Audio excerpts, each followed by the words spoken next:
All right, just so it's not all spiders all the time, we got to get one. We got more enclosures we got to get set up before these animals get here next week. But just check out this absolutely stunning pair of Amatitlania myrnae, an outstanding Costa Rican species. Just look at that color. They've excavated that coconut shell at the back, so I expect they should be laying down some eggs pretty soon. But that's not the topic of today. We got to get some more enclosures done. Let's get to it.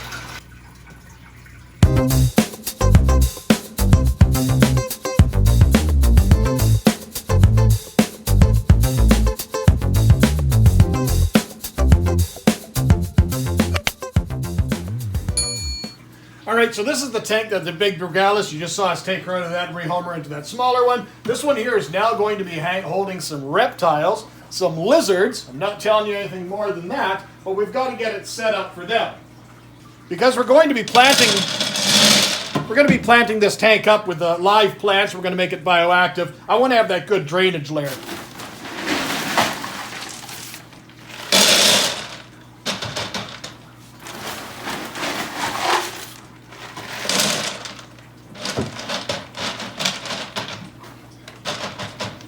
That's good to go.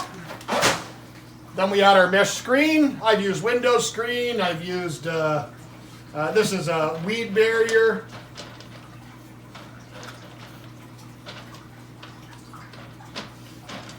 For most purposes, this is going to work fine. And then we're going to put our substrate layer in.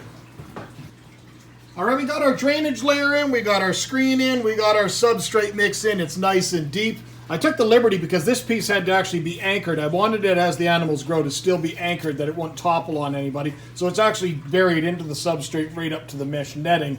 And it fits really, really well. It is the same piece that we used for the Poecilothera, but we just positioned it in a different way that we can actually view all the animals. The animals that are coming in, I believe there's 4 or 5 of them, as I mentioned, and they're just going to be captive bred juveniles for now, but as they mature, as they sex out, we will have to separate the boys. So basically they're going to be going in here, and I've left this nice little spot in the back, because I'm thinking this beautiful Rhaphodora will look great back there. It can anchor onto the wall. So this, as I mentioned, this one here was really inexpensive. It's an easy plant. It's perfect for this type of an environment. It's a tropical species. It's going to get far larger than this tank can handle, but just even for that price, look at the root structure on this thing. It's just great. So we're going to tease it out of all this old substrate. Now this is a plant that is known to sulk a little bit, and what I mean by that, it doesn't really like being changed, repotted, and so forth. So it is quite variable. It might very well take a while before it establishes, and it might not look its best for the first little bit while it goes through its shock phase of being uprooted and changed. But I don't like the aspect of introducing different varying types of substrates to the same environment. My substrate mix that I use with great success in a lot of my different vivariums, and I know how to water it and work with it. It's got all the additives and the nutrients that I want it to have. And I'm not saying that the mix that this came in wasn't very good. It's just it's going to be different. So that means it will retain moisture differently. A lot of aspects will be very different. So always try to have consistency through your medias. So I think that looks pretty good. It's basically very simple. One plant. That plant's going to fill in this area. And then these guys have got their area to feel safe and secure. I think it's perfect. We're going to water it in really, really good. Get a water dish set up in there. And then in a day or so, we'll probably add some life. Once we've stabilized the soil and that the moisture content is, not saturated and sopping wet, and it's just good, then we'll add some microbial life in the form of springtails and possibly some isopods, and we'll get that going in there. All right, to make this work a little bit better, now this lid, move this just for a second, this lid is the one, as I said, from the 12-inch here, and it's different style clips. Now, it can lift off. Now, the animals that are going to be in here, as I mentioned, are going to be just little tiny captive bred babies, and honestly, I don't think I'm going to have to do anything to modify this any further.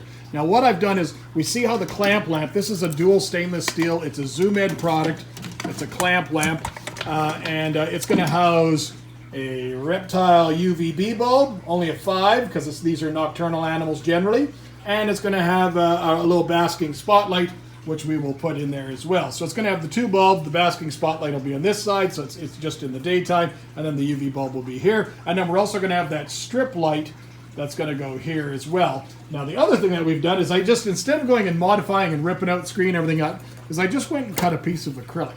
And the piece of acrylic just sits in there nice and nesty. I don't have to modify, so we have flexibility down the road if we want to change it. The animals can't push that up because the screen's still attached on the other side.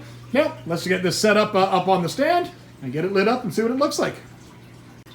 Now there's something else I never even took into consideration, and it actually works out awesome for us, is the fact that those little clips nest right against the wood. So they don't have a hope and prayer of even opening up that lid. So we know that it's going to work perfectly for us. And just because we have so many to do, I whipped this one up quickly without even thinking of putting the camera on it. It's the one you saw before where the mud was pretty high. The mud is still nice and high, the soil substrate, but I've added in some nice different live mosses, 2 different types.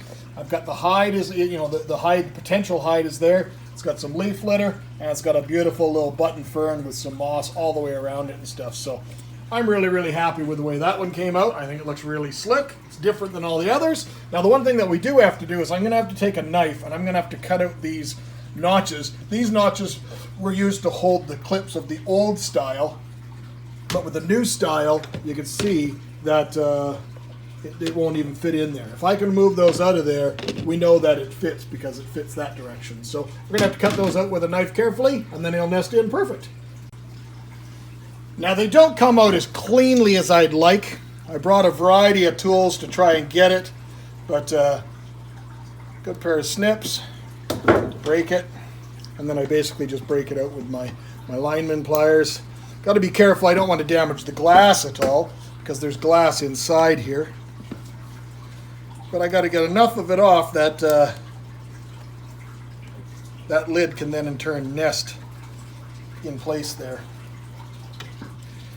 It's pretty soft plastic. It's pretty easy to work with. It takes a bit of time, and we'll get there. Well, it works. It's not, in my opinion, it's not super pretty. Does it need to be? I think I'm going to have to reinforce it, or what I might do is I might just put a few beads of silicone, just kind of hold it in place, because I want to make certain that the tarantula can't go and in turn lift it up.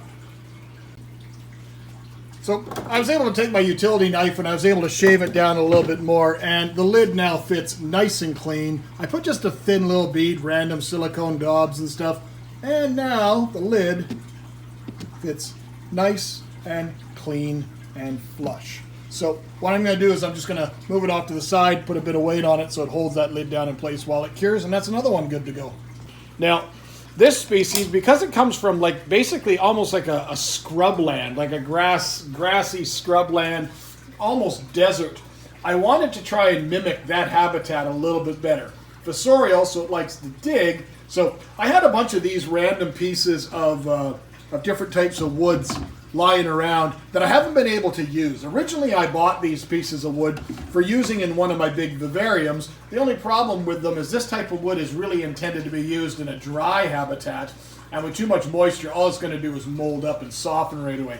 But the thing that's really, really nice about it is on these pieces you could see all the different colors and textures and stuff, so they look really, really gnarled, like it comes from a real harsh environment.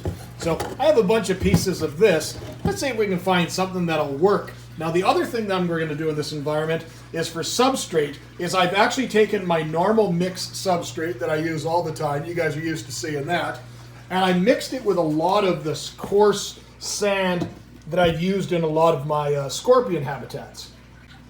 And it looks like this stuff. I've obviously removed his hide. He doesn't sit there bare open all the time.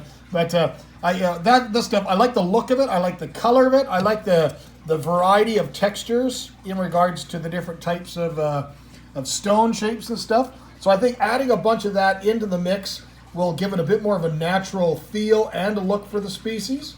So I'm hoping let's take a peek at it.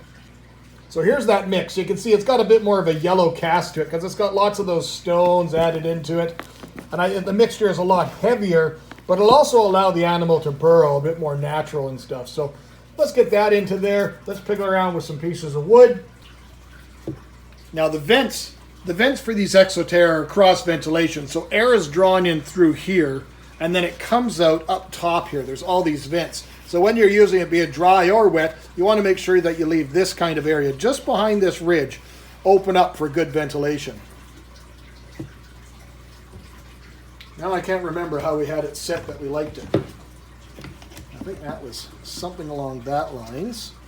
I don't want it to touch the top because of potential risk of crickets.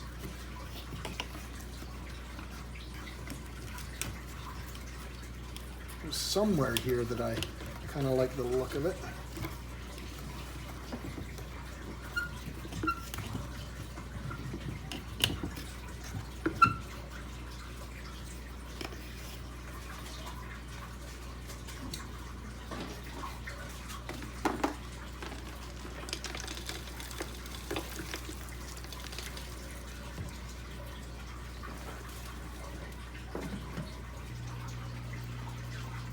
You can see I added a bunch of these stones. The flash on this makes it look a little bit unnatural. It's not this weird, eerie kind of color.